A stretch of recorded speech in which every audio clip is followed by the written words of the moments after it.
February 12th, 1970, NBC Studios, Burbank. The afternoon rehearsal was supposed to be routine. Andy Williams stood at center stage in his perfectly pressed navy sweater, running through the evening's lineup with his characteristic precision. The studio felt like a cathedral of controlled creativity, with soaring ceilings and precise patterns of lights. Outside, California winter rain drummed against the studio windows, each droplet catching the reflection of the massive NBC Peacock logo. Inside, the controlled environment hummed with quiet efficiency, thick with the scent of fresh coffee and hot television lights. The crew moved with practiced choreography, adjusting lights, testing sound levels, preparing for another seamless broadcast of The Andy Williams Show. James Brown arrived 20 minutes late. The Godfather of Soul burst through the studio doors like a force of nature unleashed. He'd spent the morning in his hotel suite, pacing and psyching himself up for what he saw as necessary cultural warfare. Every muscle in his compact frame was coiled with barely contained energy.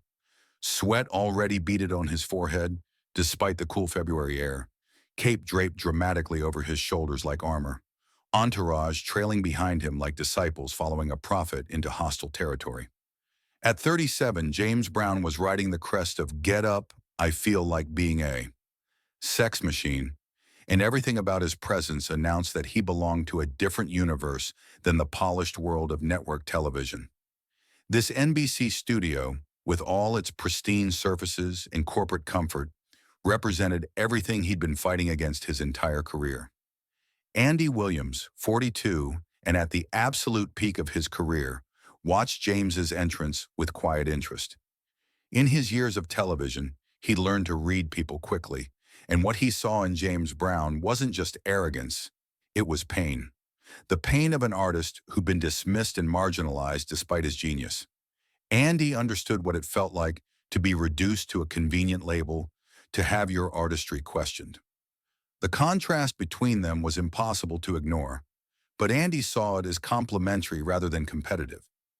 Andy represented everything controlled and elegant about American entertainment. His voice was silk, his movements economical, his stage presence built on making the difficult appear effortless. James Brown was raw electricity, uncontained passion, the sound of America's streets demanding to be heard in its living rooms. "Mr. Brown," Andy said, walking over with his hand extended, "thank you for being here." James accepted the handshake, but his grip lingered a moment too long, his eyes scanning the pristine NBC studio with something that might have been disdain. "Nice place you got here," James said, his voice carrying that familiar rasp. "Real clean." The word hung in the air like smoke. Andy's production team had been nervous about this booking from the beginning. James Brown in 1970 wasn't just a musical act. He was a cultural lightning rod. His music spoke to Black America's anger, pride, and power in ways that made network executives uncomfortable. But Andy had insisted. Great artists, he believed, transcended comfort zones. "Should we run through your number?" Andy asked, gesturing toward the band setup. James looked at the assembled musicians, all excellent players, all white, all sitting behind music stands with perfectly arranged sheet music. His lip curled almost imperceptibly. "You know what your problem is?" James said, loud enough for the entire studio to hear. The rehearsal chatter died instantly. Camera operators stopped adjusting their equipment. Lighting technicians froze on their ladders. The makeup artist dropped her powder brush. Even the coffee machine seemed to quiet its percolating. This was uncharted territory in the carefully orchestrated world of network television. Everyone understood they were witnessing something that could end careers or create legends. The studio's air conditioning hummed louder in the sudden silence, emphasizing the human tension crackling through the space. Andy Williams stood perfectly still, his hands clasped behind his back, his expression unchanged. "What's my problem, James?" "You sing music for white folks who are afraid of real soul," James said, his voice gaining strength and volume. "I bring the real thing from the streets.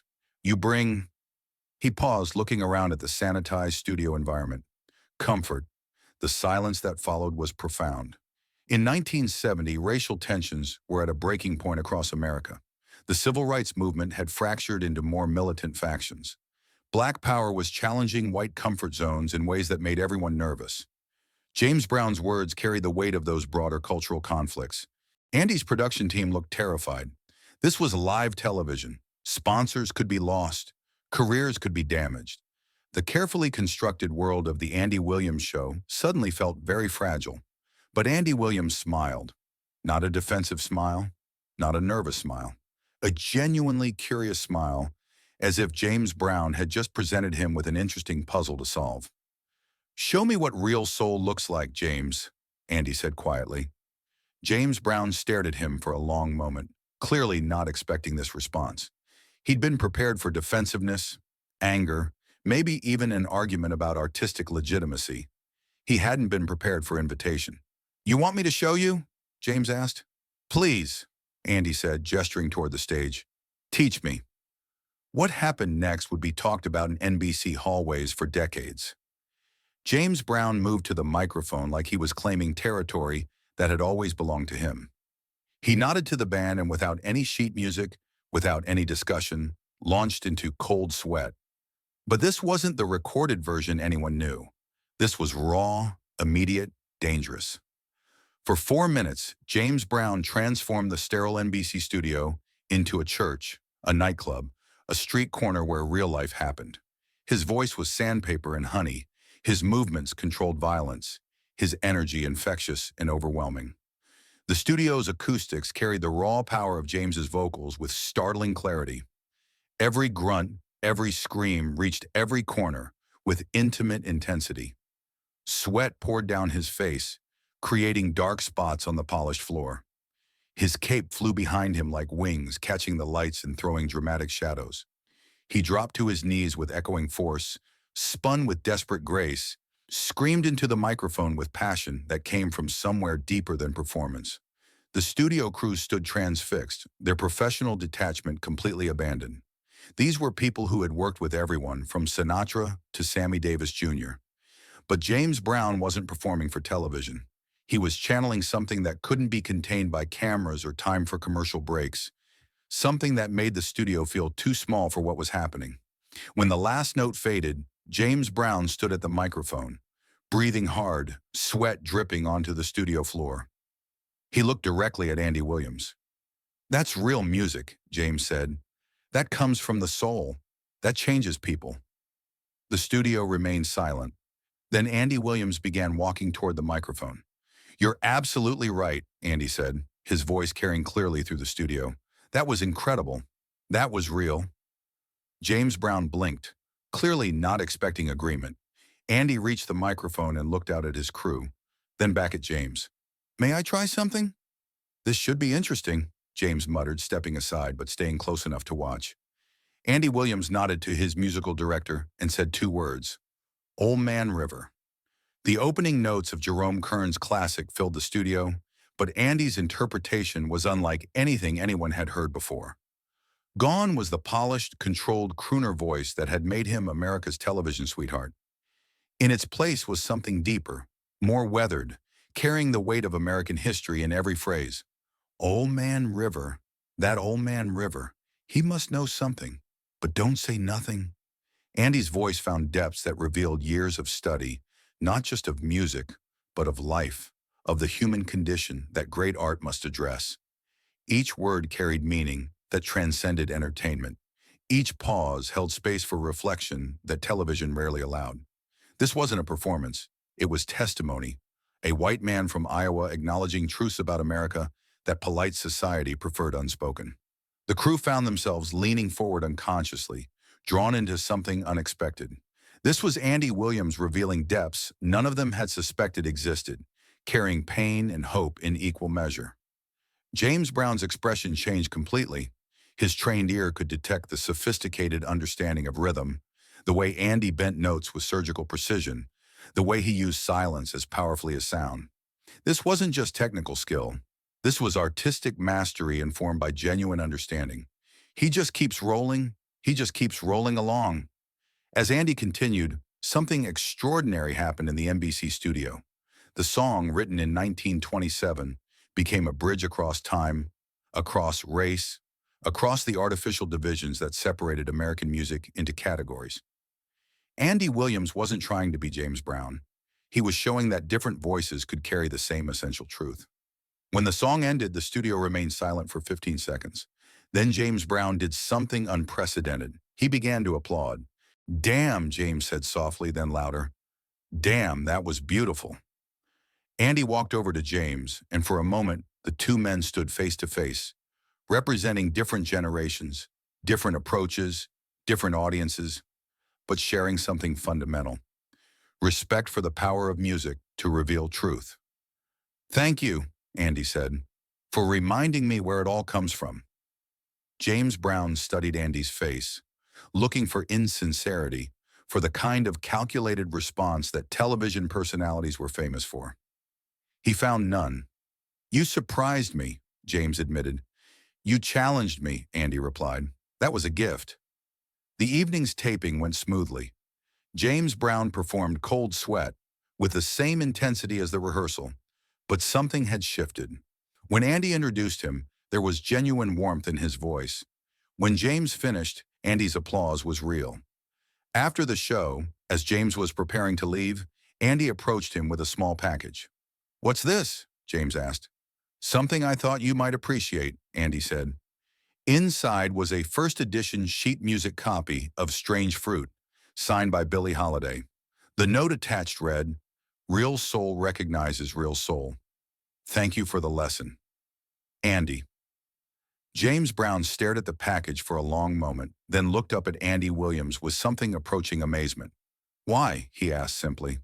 "Because great artists elevate each other," Andy said. "They don't compete. They inspire." 15 years later, in 1985, James Brown was interviewed on a late-night radio show in Atlanta. The host asked about his experiences with mainstream television, expecting stories of prejudice and cultural misunderstanding. "There was one time," James said, his voice thoughtful, "when I learned something important about respect." He told the story of that February day at NBC, but his focus wasn't on the confrontation. It was on Andy Williams' response. "I went in there thinking I was going to school some square TV singer about real music," James said. "Instead, I learned that real class doesn't compete. It elevates. Andy Williams taught me that strength isn't about being the loudest voice in the room. It's about using your voice to lift others up." The radio host pressed for more details, but James was quiet for a moment before continuing. "That man could have destroyed me that day," James said finally. "I challenged him on his own show, in front of his own people. He had every right to put me in my place. Instead, he gave me something I'd never received from the entertainment industry before: genuine respect." James Brown never spoke publicly about the Billie Holiday sheet music, but those close to him knew he kept it framed in his home until the day he died. Andy Williams, for his part, rarely discussed the incident, but when asked about working with different types of artists, he would say, "The greatest performers teach you something about yourself that you didn't know was there. James Brown did that for me." The footage from that night became legendary among musicians and television professionals. It demonstrated something rare in an industry built on competition and ego: the possibility of transformation through mutual respect. Music students would study it decades later as an example of how great artists could elevate each other rather than diminish one another. What happened between James Brown and Andy Williams on that February afternoon in 1970 proved that great art doesn't recognize the boundaries we create for it. It proved that authentic expression can come in many forms, and that the highest compliment one artist can pay another isn't imitation, but genuine appreciation for their unique contribution to the human conversation. James Brown was right that day. Real music does come from the soul, and it does change people. But Andy Williams proved that souls come in many different packages, and change can happen in the quietest moments, between two people who choose respect over rivalry. The real lesson of that NBC afternoon wasn't about music styles or cultural differences. It was about the choice every artist faces in moments of potential conflict: whether to use their platform to exclude or include, to diminish others or elevate them, to protect their territory or expand it to include others who might seem like threats but could become collaborators in creating something larger than either could achieve alone. Both men chose elevation, and in doing so, they created something more powerful than either could have achieved alone. Proof that America's greatest strength lies not in its divisions, but in its capacity for unexpected harmony.